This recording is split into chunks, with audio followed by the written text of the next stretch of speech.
Today we are going to discuss self-incompatibility and incongruity. Surguja विश्वविद्यालय के MSc second semester botany के paper 1 के unit 4 में ये टॉपिक इंक्लूडेड है and we are going to discuss this self incompatibility and incongruity. Before going to the discussion of self-incompatibility, there is one more term, that is sexual incompatibility, that we have to discuss. If the viable pollen grains are reaching to the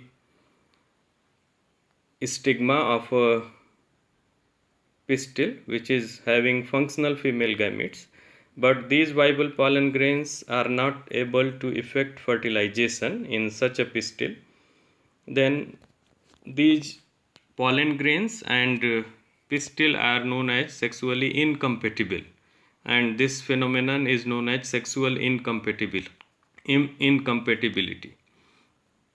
The sexual incompatibility is of two types.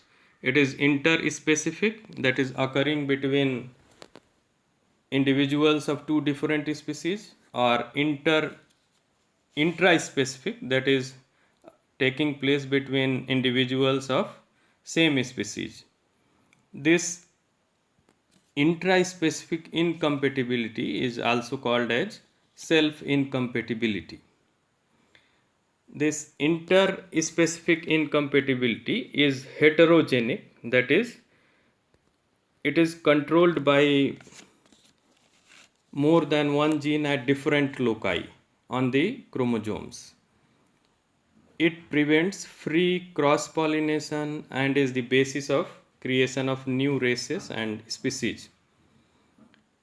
In incompatible interspecific crosses, either fertilization does not occur or syngamy is followed by abortion of hybrid embryo due to inadequate development of endosperm or embryo endosperm incompatibility.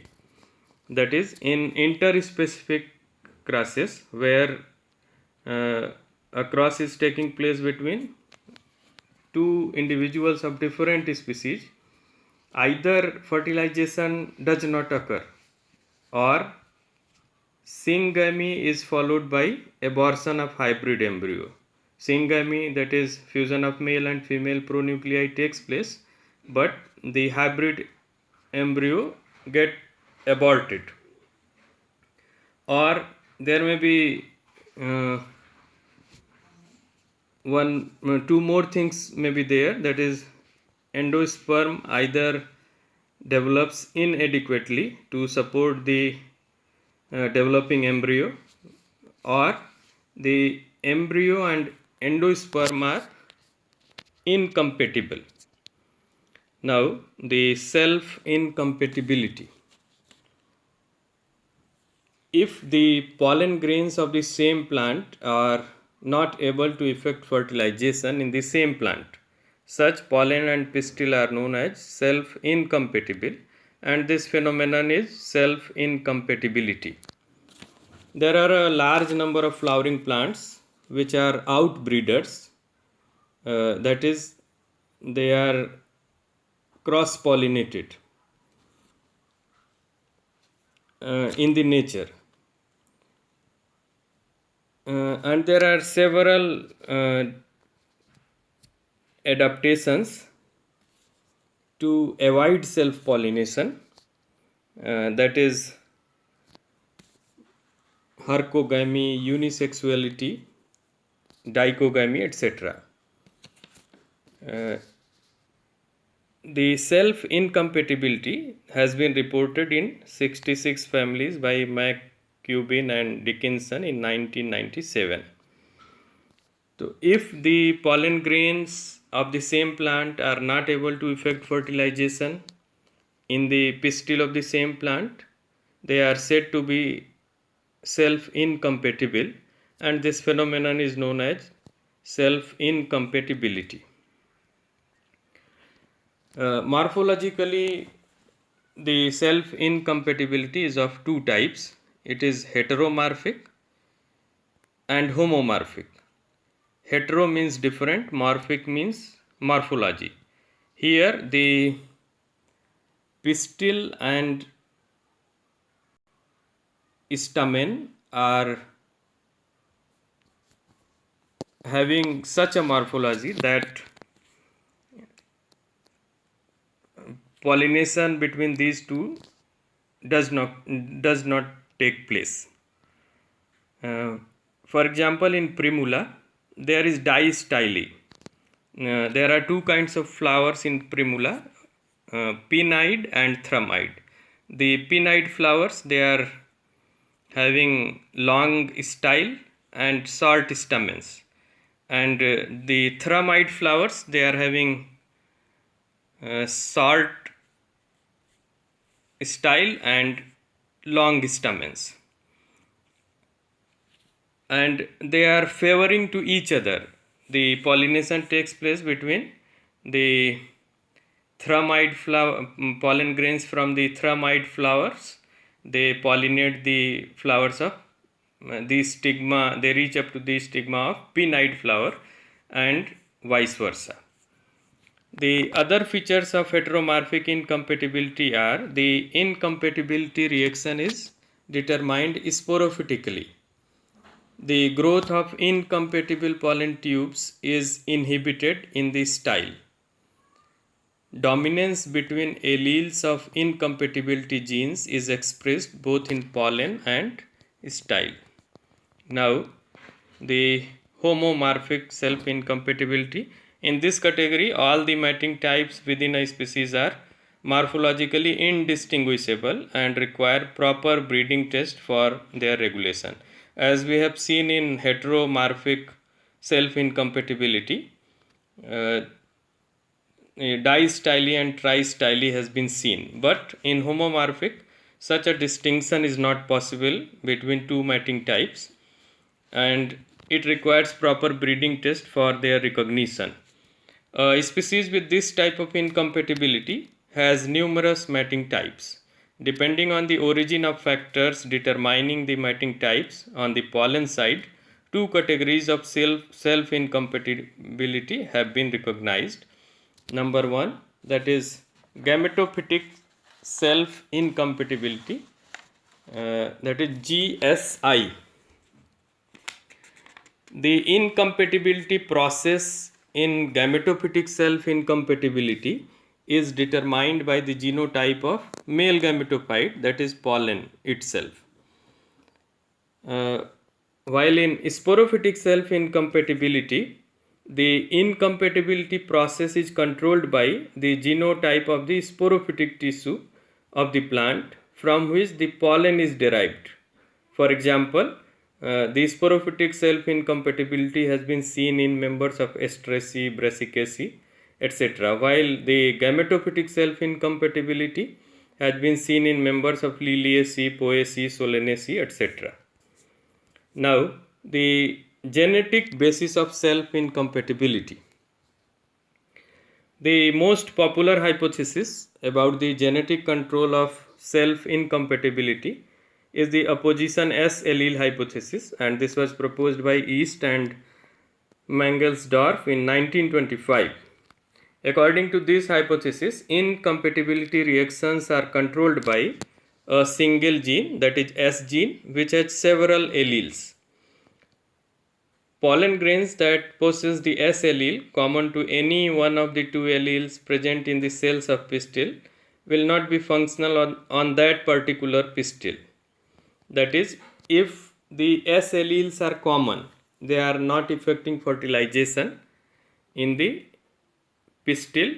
If the pollen grains and pistil are having similar S alleles, for example, a plant having S1, S2 alleles in its sporophytic tissue, including the pistil, will produce two types of pollens.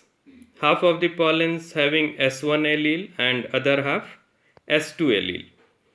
That is, if the sporophytic tissue of the plant is having S1, S2 alleles, the pollen grains after meiotic divisions will be of two types. the 50% of the pollen grains will be having S1 type of alleles and 50% other 50% will be having S2 allele. According to this positional S allele concept, neither of the pollen types S1 or S2 would be able to bring about fertilization in the style of this particular plant because both the alleles are present. Both the alleles are present in the styler cells.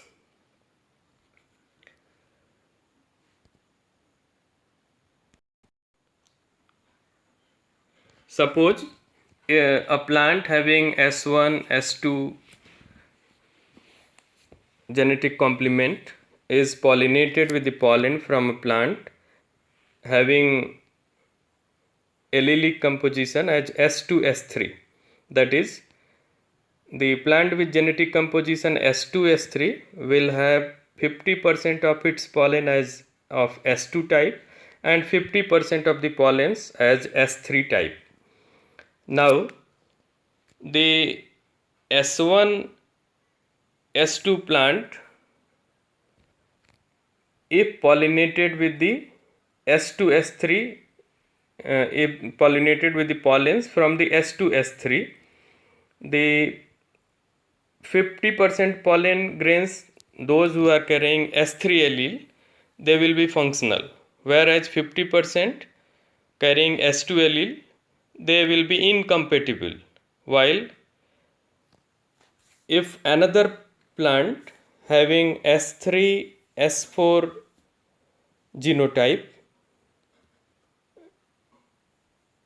will produce pollen grains of S3 and S4 types, and these both the pollen grains, that is having allele S3 or S4, they will be able to pollinate S1, S2 genotype.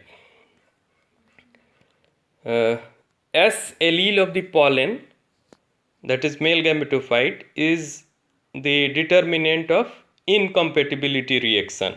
It is very clear from this figure. In figure A, the genotype of pistil is S1, S2, that is female gamete is having either S1 allele or S2 allele. The pollen grains are of S1 and S2 types. As they are having similar genetic, parents are having similar genetic composition, similar genotypes, these pollen grains are not able to effect fertilization in case 1.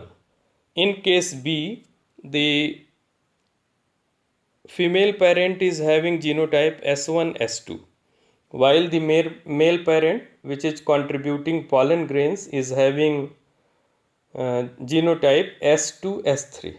Now, the S3 types of pollen grains are different from S1 and S2. Thus, they will be able to effect fertilization in female parent, that is S1, S2. But the S2 type of pollen grains, they are not able to effect fertilization because the female parent is also having the genotype as S1, S2.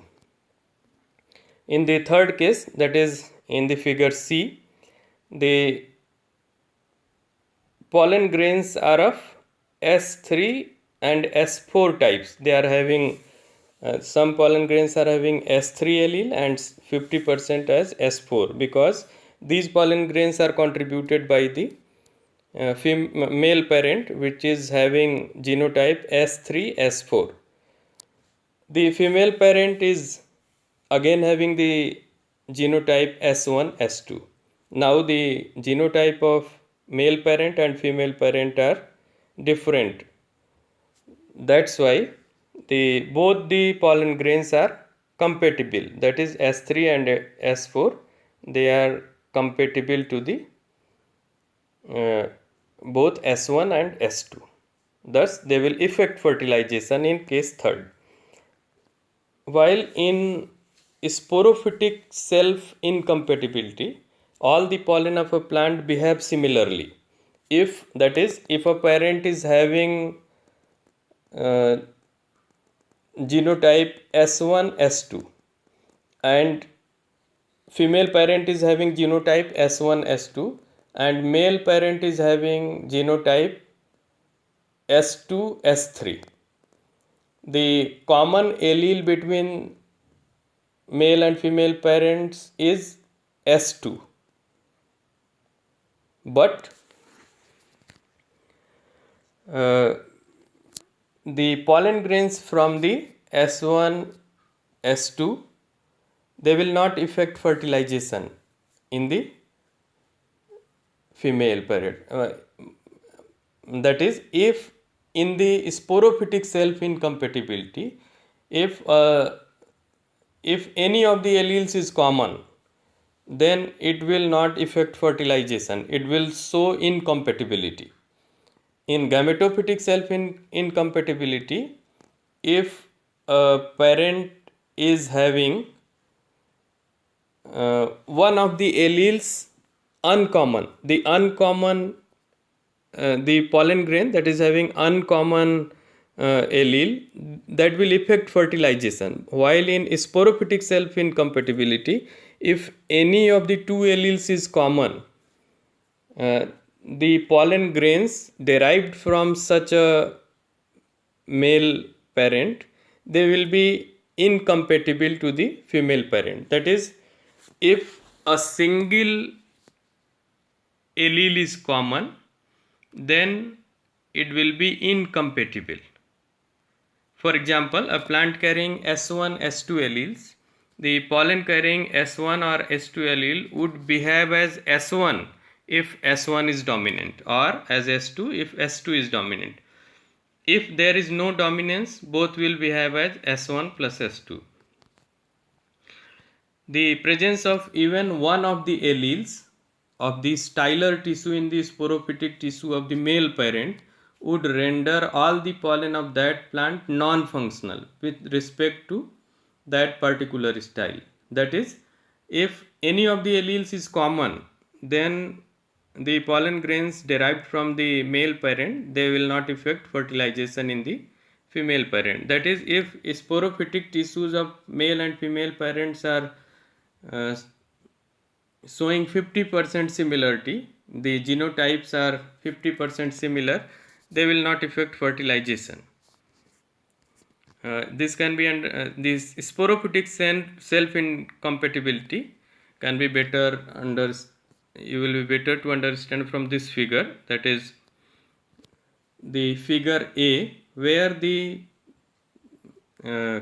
female parent is having genotype S1, S2 and male parent is also having genotype S1, S2, and the pollen grains are not even show germination on the stigmatic surface.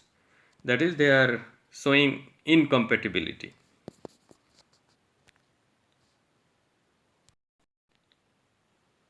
In the figure B, the genotype of female parent is S1, S2 and the genotype of the male parent, which is contributing pollen grains, is S2, S3. In female and male parents, the S2 allele is common. Only one is common, but another one is different.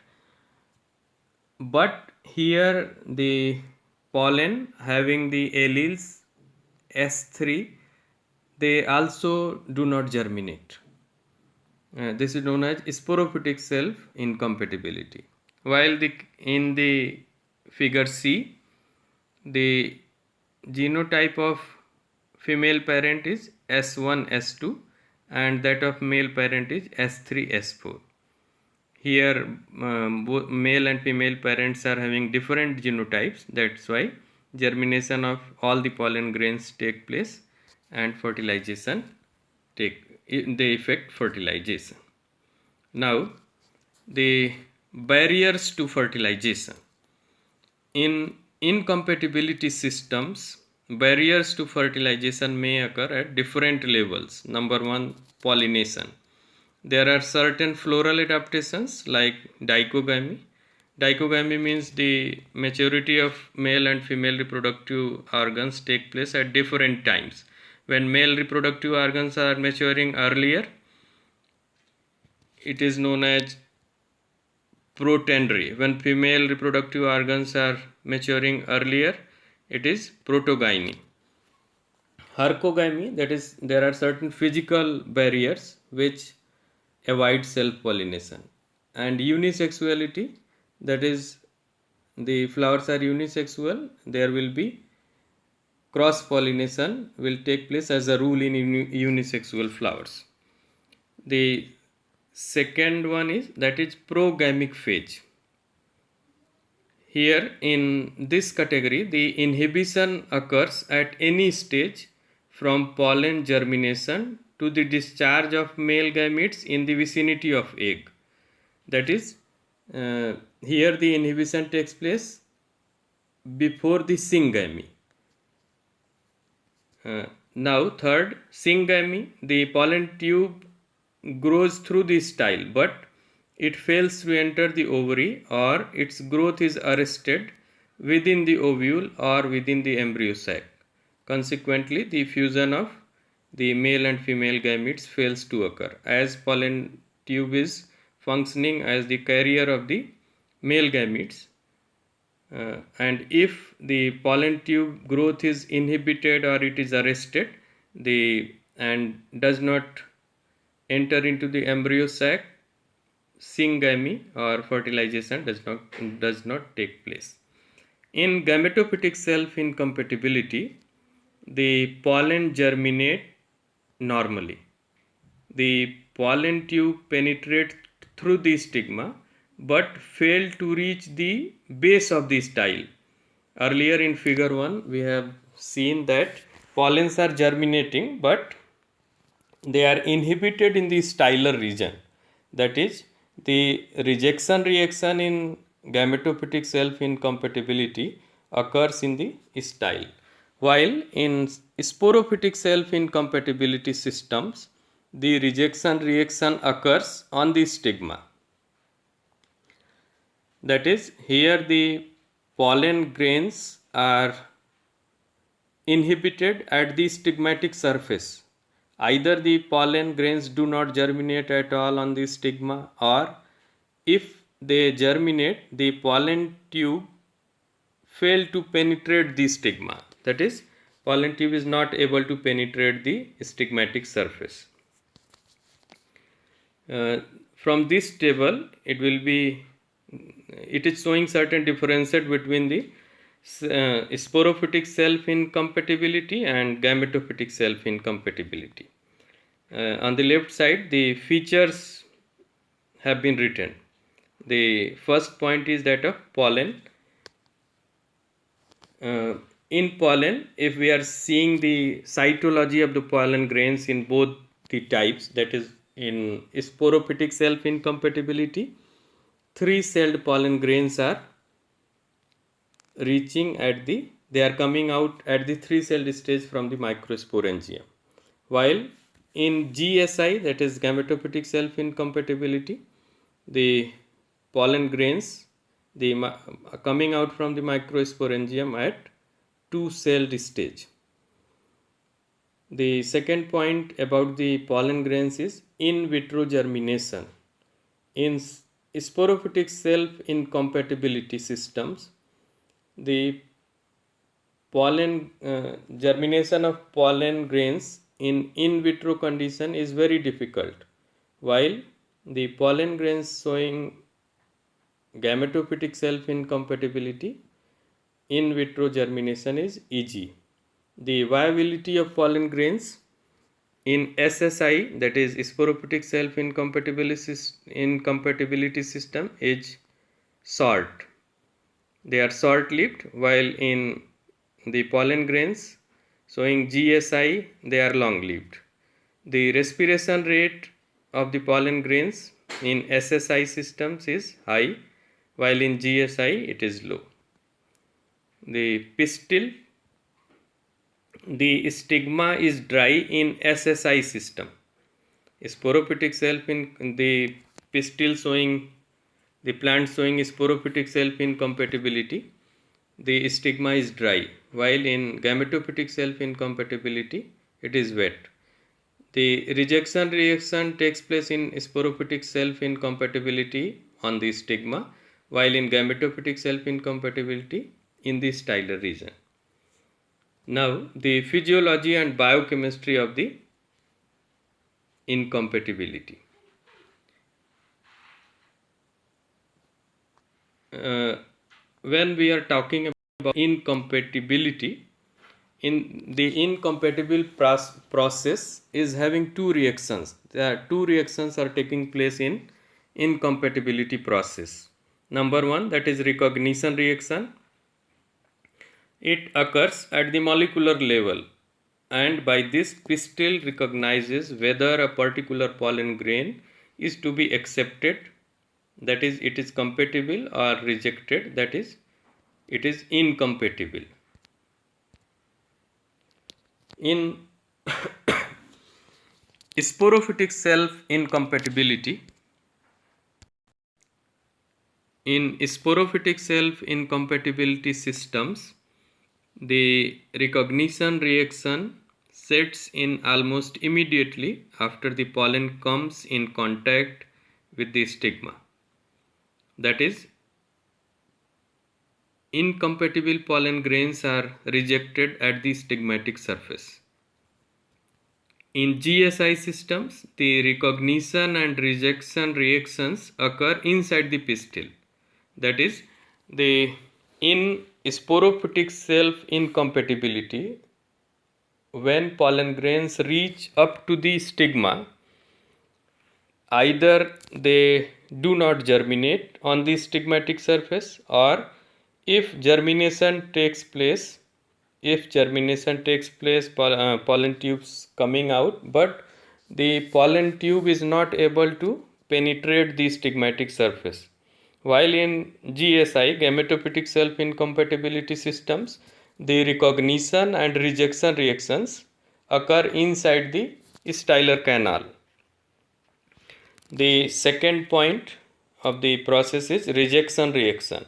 In incompatible pollination, the phenotypic manifestations of the changes occurring during recognition bring about the rejection reaction. That is, in SSI, either pollen germination is inhibited on the stigma, or entry of pollen tube into the stigma, or in GSI, inhibition of pollen tube growth in the style. The recognition proteins of incompatibility are held extracellularly in the pollen wall. There are recognition proteins in the pollen wall. In GSI plants, the plants showing gametophytic self incompatibility, the proteins are present in the intine. That's why the intine is coming out in form of pollen tube. That's why in gametophytic self incompatibility plants, the pollen tube is inhibited in the styler region, because the intine proteins are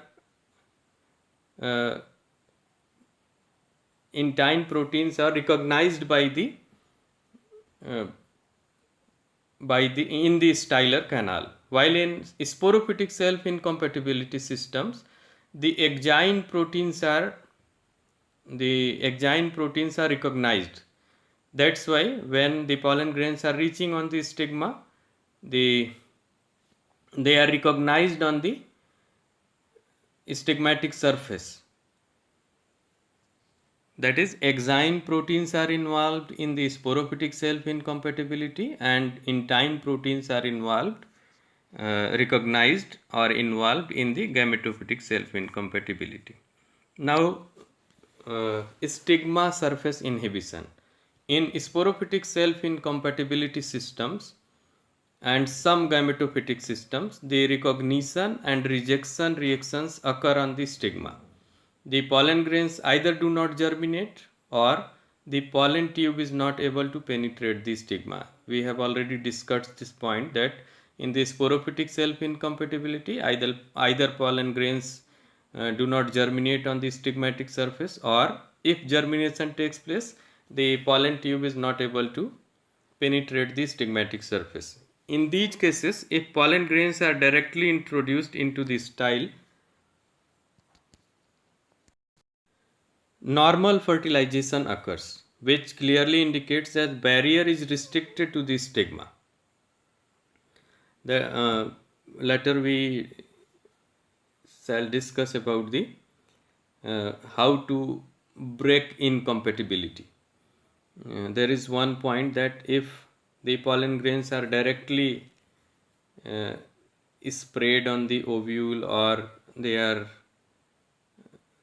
reach up to uh, the stigma is removed and pollen grains are spread, they the fertilization takes place. So if pollen grains are directly introduced into the style, normal fertilization occurs, which clearly indicates that barrier is restricted to the stigma. In most of the species where the rejection reaction occurs on the stigma are characterized by dry stigma. We have earlier discussed that in sporophytic self incompatibility the stigma is dry, while in gametophytic self incompatibility the stigma is wet. In incompatible pollinations, a range of abnormal behaviors of the male gametophyte has been recorded. Number one, the pollen may fail to germinate. The incompatibility may be either due to non-germination of the pollen grains, or if germination occurs, the tube is very short, that is, it is not able to reach up to the embryo sac to effect fertilization, or apressoria like swellings develop at the tip of the pollen tubes. The most distinct response of the stigma to an incompatible pollen is the development of callosic plug between the plasma membrane and pectocellulosic layer of the stigmatic papillae just below the point of contact with the pollen. A callose plug also appears at the tip of the pollen tube. Now we are going to discuss styler inhibition. In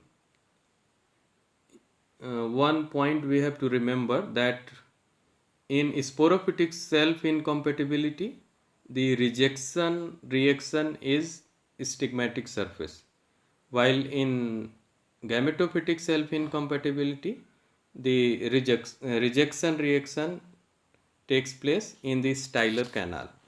In GSI, that is gametophytic self incompatibility systems, the recognition and rejection reactions occur in the style after the pollen tube has grown to about 2/3 length of the style, because in gametophytic self incompatibility the protein present in the intine, which is coming out in the form of pollen tube, that is recognized in the styler region, and then inhibition takes place. The proteins incorporated in the intine during pollen wall development are involved in recognition and rejection in the styler region. In gametophytic self incompatibility systems, the incompatibility reactions occur due to the production of S allele specific proteins secreted by the styler cells. Now, biological significance of incompatibility. Number one, to maintain heterozygosity within a species. Heterozygosity is very important for maintaining the species survival, because the homozygous individuals, they are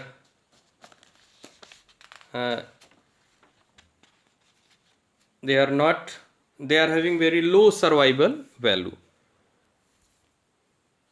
to maintain the heterozygosity within a species, nature has imposed self-incompatibility. The interspecific incompatibility brings about reproductive isolation and is thus responsible for the emergence of new races and species through the process of mutation and open hybridization. If free flow of genes between two populations of a species stops, they are regarded as two variants, and if the differences in the populations are fairly large, they are considered to be two races or species.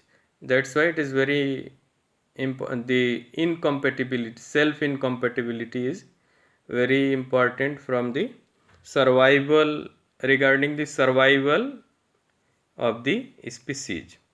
Now, methods to overcome incompatibility. Number one, that is mixed pollination.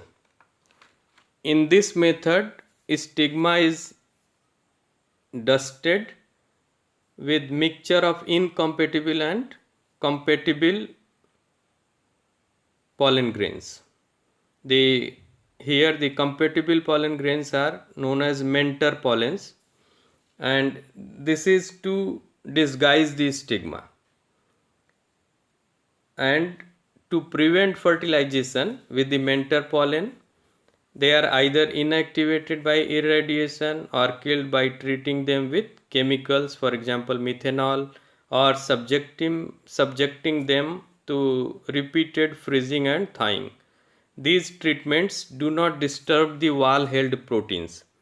As we have already discussed, that pollen wall proteins are exine proteins, and intine proteins are involved in the recognition and rejection process. The pollen grains are killed, the mentor pollens are killed here in mixed pollination by different methods, but in these treatments the pollen held proteins, which are functioning as functioning for the recognition and rejection, they do not get disturbed. This is the proposed mechanism to explain mentor pollen effect. This was proposed by Stetler and Ezer, 1984. On the left side, the site of mentor effect has been written, and here the proposed mechanism. At stigmatic surface, the mentor pollen provide recognition proteins which permit incompatible pollens to germinate. That is, the stigma, as the mentor pollens are having the exine proteins for which the stigmatic surface is not showing incompatibility. That's why the along with the mentor pollen, the incompatible pollens germinate. The mentor pollen do not germinate because they have been treated with certain chemicals or irradiation or by other factors. Now the mentor pollen provide P factor which interacts with S factor from stigma to render it accessible to incompatible pollen. In the styler region, the mentor pollen provide pollen growth promoting substances or regulating substances which permits incompatible pollen to sustain tube growth. In distal tissues, mentor pollen after the penetration of pistil provides substances which are critical for sustained growth of ovules, ovary and other fruit tissues. Now the second method to overcome the incompatibility is bud pollination. In some plants, pollination at an early stage has proved very effective in overcoming intraspecific incompatibility. For example, in Petunia axillaris, self-pollination of birds 2 days before anthesis gave seed set. That's how this is taking place. That uh, is still to be explained. But if the pollination in the bud stage before the anthesis is done, seed setting take place. That is, the pollen grains are affecting the fertilization. The third point is stub pollination. There are certain cases where the incompatibility reaction is restricted to the stigma, or the length of the style is more than the maximum length attained by the pollen tube. In such cases, the pollen tube will not reach up to the ovule or embryo sac. That's why it will not be able to effect fertilization. Here, if the stigma and part of style is removed and pollen grains are dusted after removing the stigma and style, this helps in overcoming the incompatibility. This kind of pollination is known as artificial pollination, is known as stub pollination. The fourth point is intra-ovarian pollination. Here the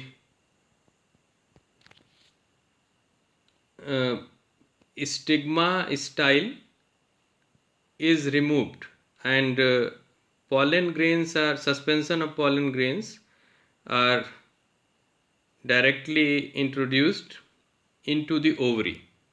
In this technique, ovary is surface sterilized with ethanol and 2 punctures are made in the wall, one for introducing the pollen suspension and other to permit the escape of air present in the ovarian cavity. This intra-ovarian pollination, this technique was developed by Kanta et al. The fifth point is in vitro pollination and fertilization. This is another method to overcome pre-zygotic barriers to fertility. This technique was developed by Kanta et al. This was also developed by Kanta et al. Using Papaver somniferum as the experimental material. Here, the stigmatic, styler and ovary wall tissues were completely removed and pollen grains were directly dusted over the ovules. The pollinated ovules were cultured on a suitable nutrient medium which favored pollen germination as well as development of fertilized ovules.